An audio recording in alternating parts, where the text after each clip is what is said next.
আজকে দুপুরে জুলাইয়ের 14 আমাদের ওসমান হাদিবের উপরে সন্ত্রাসীরা গুলি করে তাকে হামলা করা হয়েছে। আমরা ছাত্র শিবিরের পক্ষ থেকে এর তীব্র প্রতিনিন্দা জানাই। আমরা ইন্টারিম সরকারকে বলতে চাই, অতি দ্রুত 24 ঘন্টার মধ্যে এই সন্ত্রাসীদেরকে গ্রেপ্তারের আওতায় আনতে হবে এবং যারা অসংখ্য রাজনৈতিক বিদ্যার উপরে হামলা করছে, সন্ত্রাসী কায়দায় চাঁদাবাজি করছে, লুটতরাজ করছে, মানুষ হত্যা করছে, তাদেরকে বাংলাদেশ থেকে নিচ্ছিন্ন করে দিতে হবে।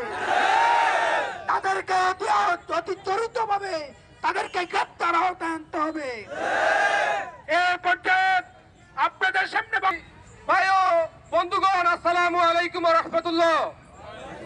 আপনারা অবগত হয়েছেন আজকে বাংলাদেশের ইতিহাসে একটি ন্যাক্কারজনক ঘটনা ঘটেছে।